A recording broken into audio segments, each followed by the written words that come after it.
मेरे बच्चे, मेरा व्यापार, मेरा घर, मेरा परिवार। आपको पता है सिकंदर 20 वर्ष की आयु में विश्व विजेता बन गया। जब अंतिम समय आया, जाने लगा, तो उसके जो साथ के थे, उसके नौकर चाकर, उन्होंने कहा आपकी अंतिम इच्छा क्या है? आप कहें तो आपके साथ में हीरे मोती जवाहरात कुछ रख दें जो आप ले जाओ।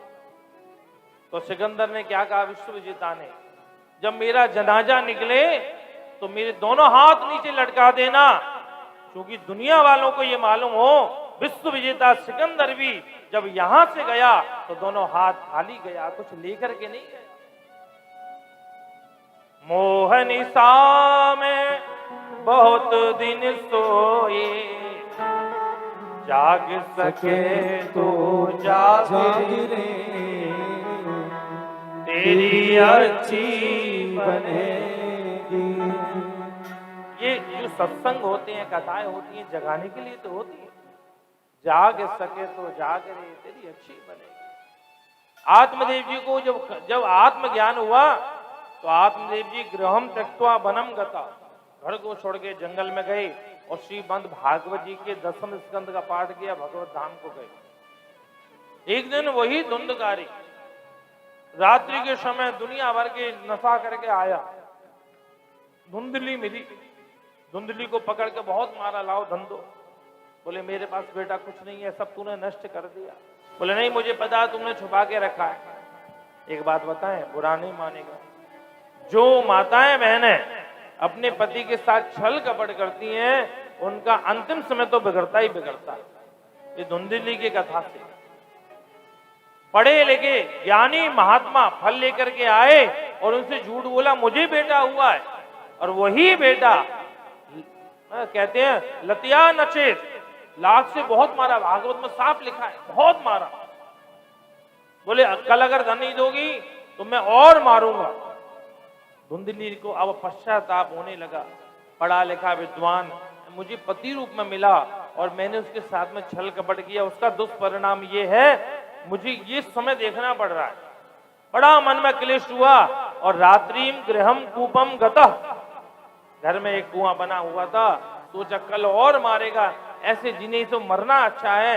रात में कुएं में गिर करके उसने प्राण त्याग दिया। हम बार बार कहते हैं अपराध बन जाए तो कोई बात नहीं, 2, 4, 10 मिनट 1-2 दिन नाराज होंगे, बाद में बात तो वही है, लेकिन छुपाओ नहीं। गौतम नारी से अहिल्या से अपराध बना और गौतम नारी ने तो हाथ जोड़ के कह दिया, बोले पति थे मुझसे जो होना था अपराध हो गया, अब आप जानो आपका काम जाने।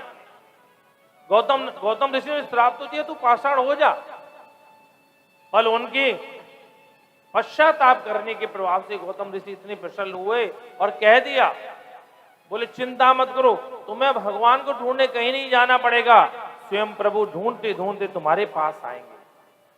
गौतम नारी श्राप बस उपल दे है धरी धीर, चरण कमल रज चातरी, कृपा करो रघुवीर। गलती हो गई, गलती इंसान से होती है, किसी और से थोड़ी होती है। धुंधली ने भी अपना प्राण त्याग दिया। गोकर्ण जी ने सोचा पिताजी चले गए, माताजी का शरीर पूरा हो गया, अपने भी घर में क्या करेंगे, तीर्थ यात्रा करने जाते हैं। गोकर्ण जी तीर्थ यात्रा करने गए, इधर धुंधकारी 5 वेश्याएं घर में ले आया, चोरी करता, डकैती डालता। एक दिन राजा के घर बड़ी मोटी सी चोरी करके लाया। इन वेश्याओं ने सोचा ये रोज चोरी करता है, एक दिन पकड़ा जरूर जाएगा। जब पकड़ा जाएगा तो राजा पूछेगा किसके लिए, तो ये हमारा नाम लेगा। तो राजा के सिपाही आएंगे, इसे भी पकड़ेंगे, हमें भी पकड़ेंगे, पूरा धन ले जाएंगे, जीवन जेल में काटना पड़ेगा। कहती है विचार किया बहुत धन हो गया है, अब इसकी आवश्यकता नहीं है। एक दिन रात्रि में चोरी करके लाया, इसको मदरा पान कराया और जिस खाट पे सो रहा था इसके गले में रस्सी बांध करके इसको मारने का प्रयास किया। बड़ा दुष्ट, बड़ा दुरात्मा था, प्राण नहीं निकले। तप्तांगार समूहाश्च तन्मुखे अविचिक्षुः, भागी गई और चूल्हे में अंगारे भरे हुए थे, अंगारे लेके आए, इसके मुंह में ठूस दी। इतनी भयंकर यातना के द्वारा मृत्यु हुई और बड़ा भयंकर प्रेत बना। कहते हैं वहीं जमीन में गड्ढा गाड़ के इसको ऊपर गाड़ दिया, लीपन पोपन कर दिया। लोगों ने पूछा धुंधकारी कहाँ है, तो इन्होंने कह दिया वो तो कहीं धन कमाने गया है। और पांचों पैसा लेकर के, धन लेकर के सब 9-2-11। इधर गोकर्ण जी महाराज को मालूम पड़ा कि पिताजी का शरीर पूरा हो गया, माताजी का भी शरीर पूरा हुआ और भाई का भी शरीर पूरा हो गया।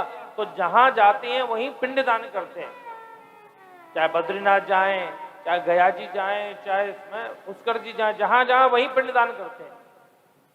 एक बार मन में आया कम से कम जन्मभूमि तो चले। शास्त्रों में लिखा है जननी जन्मभूमि स्वर्गादपि गरीयसी।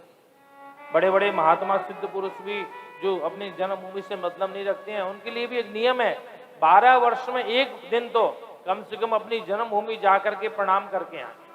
महात्मा को भी जाना पड़ता है। गोकर्ण जी का मन आया चले। रात्रि में पहुंचे, गोकर्ण जी ने विचार किया मैं किसको जगाऊंगा, इसलिए अपने पिता आत्मदेव के घर में ही पहुंचे। पूरा घर एकदम सुनसान, बड़े बड़े जाले, बड़े बड़े मकड़ियां, चूहा बिल्ली घर में दौड़ रहे, कोई था ही नहीं घर में। महात्मा ने रात्रि में विश्राम किया। उसी समय क्या हुआ, हवा चलने लगी। थोड़ी देर में हवा की जगह दीपक जलने लगा, दीपक की जगह थोड़ी देर में एक भैंसा खड़ा हुआ, भैंसे की जगह थोड़ी देर में एक अग्नि खड़ी हुई, अग्नि की जगह थोड़ी देर में एक देवता खड़ा हो गया। महात्मा ने विचार किया ये है क्या, तुरंत अपने हाथ में जल लिया और गायत्री मंत्र पढ़ के जैसे ही अभिसिंचन किया तो बोल पड़ा ये अहम भ्राता तुदीयोस्मि धुंधकारी नामता स्वके नैव दोषेण ब्रह्मत्वं नासितम मया। भैया मैं तुम्हारा ही भाई हूं, मेरा नाम है धुंधकारी, किसी का अपराध नहीं है। स्वके नैव दोषेण, मैं अपने ही पाप के चलते इस योनि में आया हूं। ये प्रेत योनि बड़ी भयंकर दुखदायी होती है। भोजन करने का मन करता है पर भोजन नहीं कर पाते, केवल उसका सूंघ के ही काम चलता है। जल पीने का मन करता है, प्रेतों का जो मुंह होता है वो सुई की नोक के बराबर होता है, नहीं पी सकते। और हाथ जोड़कर कहने लगे, धुंधकारी कहने लगा भैया तुम्हारे जैसा विद्वान पढ़ा लिखा यशस्वी मनस्वी ज्ञानी ध्यानी जिसका भाई हो और उसके भाई को ये गति भोगनी पड़े, भैया इस महाप्रेत योनि से मेरा उद्धार तो करा। गोकर्ण जी महाराज क्या कहने लगे, भैया तू अप्रेत, मैंने तेरे लिए गया में श्राद्ध किया, मैंने तेरे लिए बद्रीनाथ में श्राद्ध किया, मैंने तेरे लिए पुष्कर में श्राद्ध किया, फिर भी प्रेत है। क्या कह रहा है, गया श्राद्ध सतेनापि नामेर मुक्तिर भविष्यति। बोले मैं ऐसा वैसा प्रेत थोड़ी हूं, कोई नंबर 1 का प्रेत हूं। अरे गया में एक श्राद्ध नहीं, मेरे लिए 100 श्राद्ध भी करो तो मेरी मुक्ति नहीं होगी। कई लोग ये सोचते हैं ना कि गया जी कर आए तो हो गया काम, ऐसा नहीं है। पितरों के निमित्त कुछ ना कुछ कराते रहना चाहिए। भागवत साहब कह रही है, धुंधकारी क्या कह रहा है, गया श्राद्ध सतेनापि, एक नहीं 100 श्राद्ध भी गया में करोगे मुक्ति में ना भविष्यति, मेरी मुक्ति होने वाली नहीं। अब कैसी मुक्ति होगी वो आप जानो। गोकर्ण जी ने कहा कोई बात नहीं, सुबह का समय होने दो। प्रातःकाल हुआ, स्नान ध्यान करके सभी लोग इकट्ठे हुए। गोकर्ण जी ने पूछा प्रेत की उद्धार कैसे हो, कोई कुछ बताए कोई कुछ बताए, समझ में नहीं आया।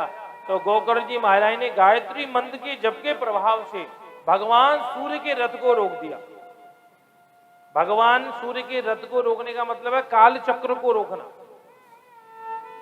भगवान सूर्य ने कहा ये क्या कर रहे भैया, हट जाओ, पूरा समय ही रुक जाएगा।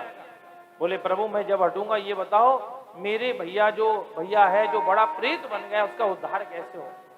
तो भगवान सूर्य ने कहा श्रीमद्भागवतान मुक्ति सप्ताह वाचनम कुरु, जाओ जाकर के भागवत जी की 7 दिन की कथा सुनाओ, उसका उद्धार हो जाएगा। पूरे गांव वालों ने मिलकर के सुंदर तैयारी की भागवत जी की, बढ़िया मंच बनाया, बढ़िया पांडाल बनाया, सब विराजमान हुए, कथा होने लगी।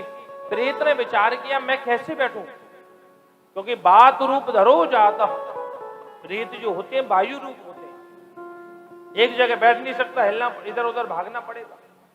वहीं पास में 7 बांस का एक वृक्ष लगा हुआ था, बांस का 7 गांठ का, और उसकी जड़ में जाकर के बैठ गया।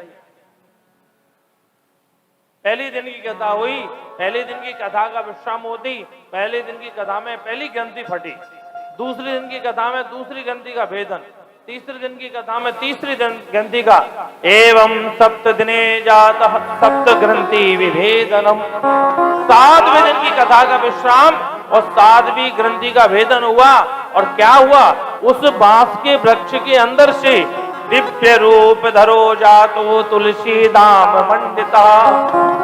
आहा, गले में तुलसी की माला, कंधे पर यज्ञोपवीत, माथे पर चंदन, कानों में कुंडल, हाथ में तुलसी की माला, और जय जयकार करता हुआ बोल भागवत भगवान की जय जयकार करता हुआ प्रकट हुआ। और गोकर्ण जी महाराज से कहने लगा, भैया आप जैसा भाई भगवान संसार में सबको दे, ये महाप्रेत बने हुए मेरा उद्धार करा दिया। आकाश से विमान आया और विमान में बैठ करके गोकर्ण जी महाराज धुंधकारी को लेकर के भगवान के भक्त जब जाने लगे, तो ध्यान से सुनिए, गोकर्ण जी ने विमान को रोक दिया, रुक जाओ। भगवान के भक्त बोले क्या हुआ? बोले एक बात बताओ, आनी तानी विमानानि श्रोतारो मम निर्मला। यहाँ कथा सुनने वाले तो बहुत लोग हैं, पर विमान केवल धुंधकारी के लिए ही क्यों आया? सबके लिए विमान आना चाहिए, क्यों नहीं आया? भगवान के भक्त हैं, भगवान के पार्षद कितना कहते हैं, कथा सुनी तो सबने, पर कथा उतरी केवल धुंधकारी के अंदर। हमारे गुरुदेव जो हमको पढ़ाते थे भागवत, तो क्या कहते थे, कथा में कितनी भीड़ है, कथा में कितने लोग आए हैं, ये महत्व की बात नहीं है, कथा कितनों के अंदर आई है, ये महत्व की बात होती है। प्रेम से बोलो राधे राधे। सबका मन उदास हो गया। एक संत कहते हैं, बोले एक बार एक महात्मा निकल रहे थे चौराहे से, उन्होंने क्या देखा, एक जौहरी जी जो सत्संग में जाते थे, उन्होंने 2 मूर्ति बना रखी थी सोने की, और नुमाइश के लिए रख दी, नीचे प्राइस लिख दी, एक मूर्ति का प्राइस 1000, एक का 1 लाख। भीड़ लगी लोगों की। बोले 1 लाख वाली में सोना ज्यादा है, कोई डायमंड है? बोले ना, दोनों में बराबर है, फर्क देखो और ले जाओ।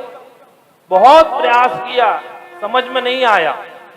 महात्मा आए, महात्मा जानते थे ये जो सुनार है ये सत्संगी है, सत्संग में जाता है, कुछ ना कुछ तो विलक्षणता है। महात्मा ने गौर से देखा, उन दोनों मूर्तियों के कान में छेद दी। महात्मा ने क्या किया, एक रस्सी ली, ऐसे बटी, पहले मूर्ति के कान में डाला, इस कान में डाला, इधर से निकल गई। महात्मा ने कह दिया ये 1000 रुपए की है। और जैसी दूसरी मूर्ति के अंदर वो रस्सी डालने लगे, डालते जाएं, डालते जाएं, डालते जाएं, सब अंदर चली जाए। महात्मा ने कहा ये 1 लाख रुपए की है। कहने का मतलब क्या, जो हमने सुना उसको हम जीवन में उतारें, हम अनमोल हो जाएं। धुंधकारी ने कथा को सुना और सुन करके उसका चिंतन किया, और महाप्रेत धुंधकारी भी भगवान का पार्षद बन के भगवत धाम को गया।